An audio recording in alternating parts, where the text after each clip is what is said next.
Good morning. I start by welcoming all of you to the ceremony and I welcome you to Croydon this morning. We're shortly unveiling a Victoria Cross paving stone to commemorate the First World War hero, Gordon Campbell, for his brave actions in the North Sea as commander of HMS Farnborough. I would especially like to welcome Captain Anstey of the Royal Navy to the ceremony.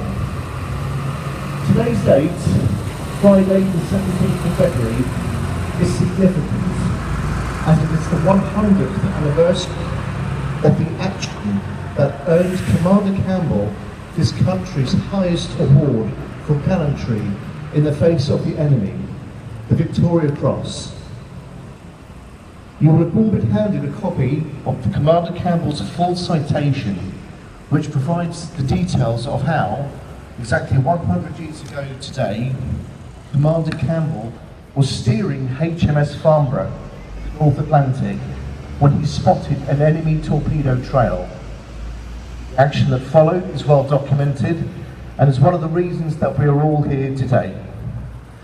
Before unveiling, I think it's worth reflecting on how people from that time, those men and women, like Commander Gordon, who served our country, and those who contributed in other equally valuable ways, paved the way for us to enjoy the freedoms and rights that we enjoy today. Freedoms that we're sometimes guilty of taking for granted. I'm enormously proud to be part of a ceremony that commemorates the part played by Commander Gordon and his crew in a remarkably hostile environment, as today we pay our respects and reflect on the service of this extraordinary person. I'll now pass over to Captain Anstey. Ladies and gentlemen, all guests, on behalf of the First Sea Lord and indeed the whole Naval Service, it's an absolute privilege to be here today to join you in this ceremony to mark the centenary of the great act of bravery which we've just heard about by Commander Gordon Campbell in earning his Victoria Cross. Firstly though, could I offer my personal thanks to yourself, Mr. Mayor, and to the Council of Croydon for arranging this ceremony and indeed for inviting me here today. It's also perhaps a little bit mischievous to invite a career submariner to a ceremony that celebrates the actions of one of World War I's finest submarine hunters, but I'll let that pass. I think it's probably worth me just briefly, while I have a chance, putting Gordon Campbell's achievements into some perspective. The award of the Victoria Cross during the First World War was actually a relatively rare thing, even with the scale of sacrifice that we witnessed during this conflict. The criteria for its award is quite high. It's only given for conspicuous bravery or some daring or preeminent act of valour or self-sacrifice or extreme devotion to duty in the presence of the enemy. Now that's a difficult bar. There were 615 actually awarded in World War I. 51 of those were given to members of the Royal Navy and Royal Marines. And of those 51, 5 were accounted for by Commander Campbell or members of his crew. In the history of the Victoria Cross, only 3 people have been awarded it twice. It's worth noting that Gordon Campbell could easily have been the 4th one of those, following his numerous other actions with German U-boats after the event which we're here to commemorate. So what exactly is all this fuss about? And what did this son of Croydon actually do to earn his conspicuous honour? Well, as we've heard, Campbell was instrumental in the development of the Q-ship programme.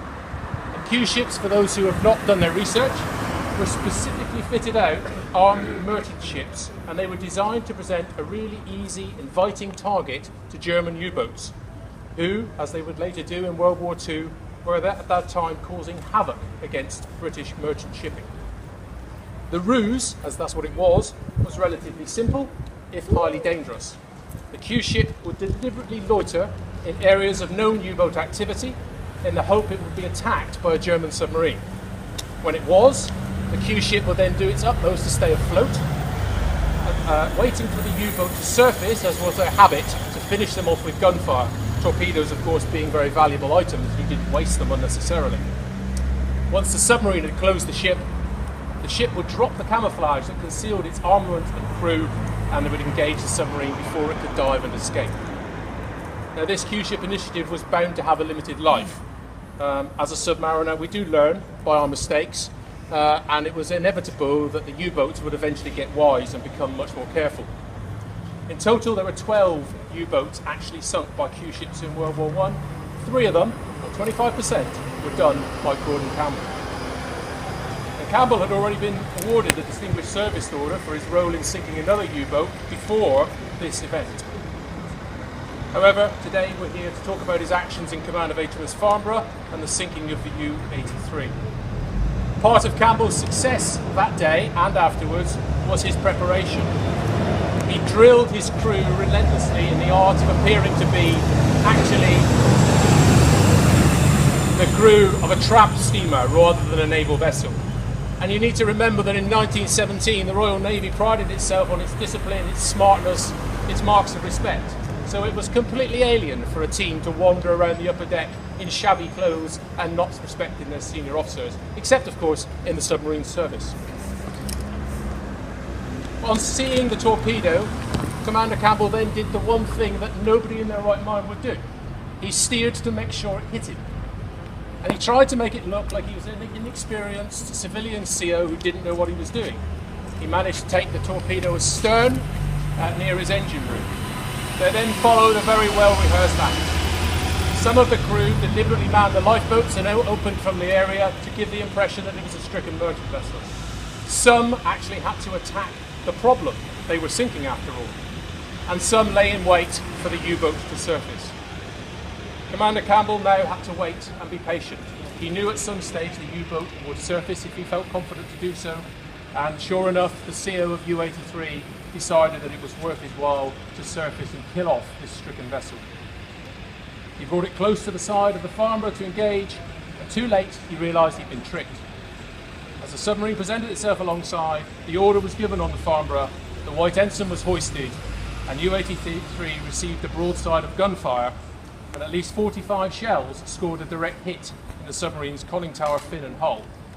It sunk before it could evade, and all bar a few of its crew perished, the remainder being rescued by Campbell's crew. Of course, problems still remained for Campbell. Farnborough was still sinking, and so he ordered his crew to abandon ship, for real this time, and sent a brief signal to his admiral, in which we see some of his dark humour. He simply said, "Q5, slowly sinking, respectfully wishes you goodbye." However, he was lucky. Within the hour, 2 British destroyers arrived and towed him to safety. He was able to get back on board, get an auxiliary engine started, and the Farnborough stayed afloat until it could be beached. She was later repaired and returned to service. And this was the first of 3 actions I noted earlier that Campbell was involved in, each of which is a story of heroism, and in each case he could have been awarded the VC.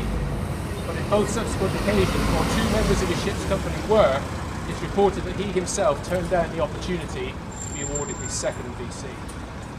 He ended his naval career at the end of the war, enjoyed a brief political career between the wars, and then saw service again, re-entering as a commander in World War II to take his part in the anti-invasion defence duty. So hopefully this vignette, this story of Farnborough and the U-83, you'll clearly see why Campbell is thoroughly deserving of the memorial we're here today to unveil. In terms of cunning and guile, he would have made a great submariner. In terms of coolness in the face of the enemy, raw courage and humility, he is an example to all. But if I could single out one single aspect of Campbell that particularly appeals to me, it would be his leadership. Now, leadership prowess is something that's revered across the armed services, and the Royal Navy has prized it since before the days of Nelson. In Campbell's case, I suggest that the personal bravery and self-sacrifice he showed wasn't necessarily that unusual across the armed forces in World War I. 615 VC speak for themselves. But many of those, of course, were individual acts of valour. To instill those qualities in his crew, to lead them, earn their trust and unswerving loyalty, and their acceptance of being deliberately torpedoed, to act effectively as a tethered goat, and then for them to follow him and subsequently remember him with great affection, is the mark of a true leader. A leader whose personal bravery and commitment becomes imbued in his men, and And today, of course, is women. As yesterday we celebrated the 100th anniversary of the formation of the Women's Royal Naval Service, we should mention briefly all the action that has been seen by the women of those services since that time. So a century ago, ladies and gentlemen, Gordon Campbell exemplified all the Royal Navy's core values: commitment, courage, discipline, respect, integrity and loyalty. And it's therefore really fitting that 100 years on, he's remembered by the town of his birth. May I therefore, on behalf of the Royal Navy, thank you, Mr Mayor, members of the Council and the town of Croydon for keeping this important memory alive. Thank you very much.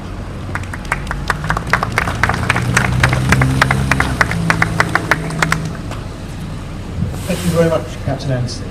Before we unveil the same, I'll read out the short citation that was first published in the London Gazette. In recognition of his conspicuous gallantry, consummate coolness, and skill in command of one of Her Majesty's ships in action, we will now unveil this memorial stone. Thank you.